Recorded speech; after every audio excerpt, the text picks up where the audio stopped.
শুভ সকাল রোজের পাঁচালির থেকে আমি রিমি নিয়ে চলে এলাম আরেকটি ছোট্ট ভিডিও। যাই হোক, সবাই কেমন আছেন? আমি ভীষণ ভালো আছি। আমি জানেন তো মাঝে মাঝে না ছাদে উঠি সকালবেলা, এই যখন কুয়াশাটা আসে না, এই কুয়াশাটা পড়ার সময় হা করে নিঃশ্বাস নিই, আর এত ভালো লাগে। ঠান্ডা ঠান্ডা ওয়েদারে আমি না কোনো সোয়েটার পরি না, এই সময়টা আমার ভীষণ ভালো লাগে। ক্ষতিও হয় না বলবো না, কিন্তু ওই ভালো লাগা না। আর ওই যে দেখতে পাচ্ছেন সূর্য মামা ওইটুকুনি উঠেছেন, এখন আর কিছু করার নেই, কুয়াশা তো সব জায়গাতেই। আর এই কুয়াশাটা তো এই কটা দিনের জন্যই, তাই না? এই ঠান্ডা ঠান্ডা ব্যাপার স্যাপার। যাই হোক, এক একজনের এক এক রকমের ভালো লাগা থাকে, আমার আবার এই ভালো লাগাটা বেশি ভালো লাগা আছে। যাই হোক, আমাকে ছোটোবেলায় কী করতাম, রাস্তা দিয়ে না দৌড়ে দৌড়ে চলে যেতাম, কারণ ওই কুয়াশার মধ্যে হাঁটা, সে ধোয়া ওঠে যে ব্যাপারটা আছে না, দারুণ লাগে। যাই হোক, আমার ছোটো ছোটো করে রান্না বান্না বেশ ভালোই হয়ে গেছে। আমার রাত্রে কোনো রান্না নেই, আজকে বেরোবো বলতে সেই ছেলের প্রাইসটা আনতে হবে।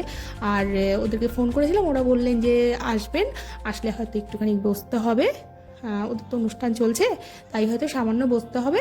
আর এই আমি রেডি হয়ে গেছি, শুধু সোয়েটারটা পরা বাকি আছে। আমি অন্য সময় সোয়েটার পরি আর না পরি, সকালবেলা আমার সোয়েটার পরতে একদম ভালো লাগে না। আর জলের ড্রামটা দেখলাম বাইরে আছে, মানে ভেতরে আছে, ওটাকে বাইরে বের করে দিতে হবে।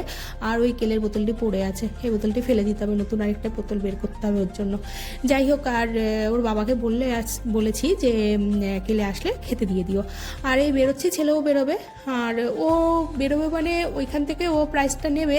আর জানি না কতক্ষণ লাগবে, একটা অনুষ্ঠান তো হচ্ছে এখন, বিকেল হয়ে যেতে পারে। বিকেল মানে এখন তো সন্ধে গড়ায় না, আর বিকেল মানেই সন্ধে মানেই রাত। যাই হোক, এবার ধীরে সুস্থে আমরা বেরোবো। আর এই চলে আসলাম আবার সেই গাংনিতে।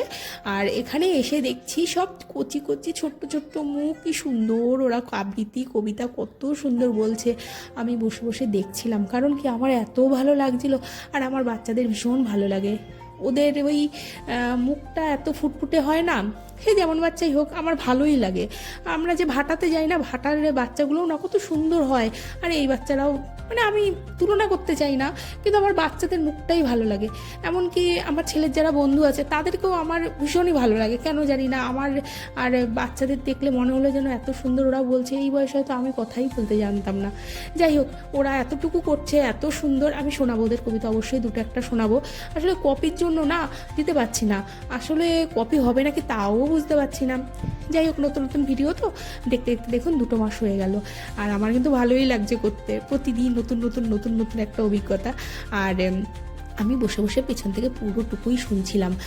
ওদের সাথে কথাও হয়েছে, ওরা বললেন যে আসলে অনুষ্ঠান থাকে তো দুম করে তো চাইলেই কাউকে প্রাইজ দিয়ে দেওয়া যায় না, যেহেতু আমি একটা দিন লেট করেছিলাম।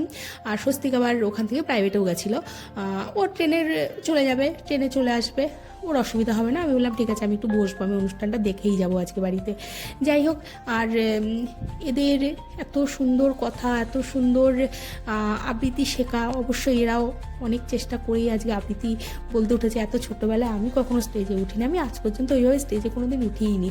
যাই হোক, এদের দেখে না মনে হয় যেন নিজের কাছেই অনেক কিছু শেখার আছে, এদের কাছ থেকেও মনে হচ্ছে যে হ্যাঁ সত্যি ওরা কত কিছু পারে, আর আমরা এত বড় বড় মানুষ হয়েও কিচ্ছু করতে পারি না, বরং শুধু একজনের সাথে হিংসাতে আর মারামারি ঝগড়া সমালোচনা এইসব করে বেড়াই। এবার যাই হোক, এগুলো যার ব্যক্তিগত কথা, না বলাটাই ভালো, সবাই সমান মনে নেবেন না। যাই হোক, যদি বলে ফেলি কিছু ভুল ত্রুটি, সবটাই মার্জনীয়। আর এদেরকে আমি অবশ্যই শোনাবো, কারণ আমার ভালো লেগেছে, আমি একটু শোনাবই। এবার আপনারা শুনবেন, আমিও আশা করব। যাই হোক, আর বসে আছি, এবার ধীরে সুস্থভাবে প্রোগ্রাম শুরু হচ্ছে। ওদেরও আরও অনেক, ওদের মানে 3-4 দিনের প্রোগ্রাম, যা বুঝলাম বেশ বড়সড়। সামনের বছর আমি ঠিক করেছি যে অন্তত একদিন পুরোটুকু এখানে সময় দেবো, আমার বাড়ির থেকে তো বেশিটুকু সময় লাগে না। আবার একটা জেনারেল কুইজও আছে, তো ওটাও হবে আস্তে ধীরে। আর দেখতে থাকুন ভিডিওটি, আশা করি ভালো লাগবে।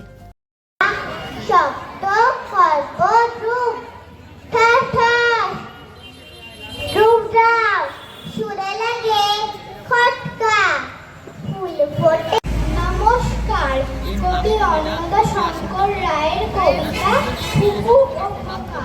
তেলের শিশি ভাঙলো বলে পুকুর পরে রাগ করো, তোমরা যেসব বুড়ো খোকা ভারত ভেঙে ভাগ করো, তার বেলা ভাঙছ প্রদেশ। নমস্কার, কবি নির্মল করণের লেখা কবিতা সেই তুলিটা। সেদিন রাত্রে ঘুমে কাদা সব, আমি শুধু আছি জেগে।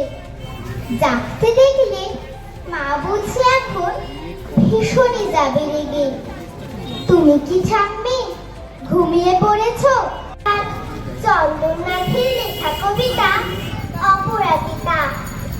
জানো মা, আমি না কবিতা লিখেছি, তোমরা পড়বে কি তা? মার কাছে গিয়ে খাতা মেলে ধরে ছোট্ট অপরাজিতা। রাগে চোখ মেলে মাতাকে বলে, মাথা কি খারাপ হলো? ছাইপাশ সব না লিখে বরং অঙ্কের খাতা খোলো। মুখ ভার করে মেরে বাসনা প্রাণের আবেগ রুধিয়া রাখিতে নারী। ধরো ধরো করি কাঁপিছে ভূধর, শিরারা শিরাশি করিছে খসে। ফুলিয়া ফুলিয়া ফেনিল সলিল, গরজি উঠিছে দারুণ রোষে।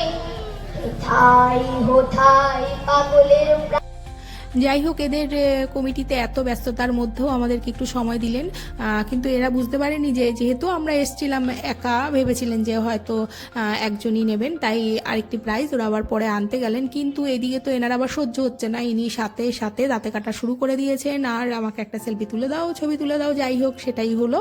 আর ওরা আমাদের বললেন যে আপনারা একটু দাঁড়ান, আমি কৌস্তবেরটা নিয়ে আসছি, কারণ সিগনেচার করতে হবে ওই সার্টিফিকেটটা, এটার একটা ব্যাপার আছে। আর ওরা এত ব্যস্ততার মধ্যেও আমাদেরকে এতটা সুন্দর একটা সময় দিলেন, এটাই বড় বিষয়। কারণ আমরা প্রথমত তো সময়ে আসিনি, মানে আগের দিন আসা দরকার ছিল, গতকালকে আসার কথা ছিল, সেখানটা আমরা আজকে এসেছি।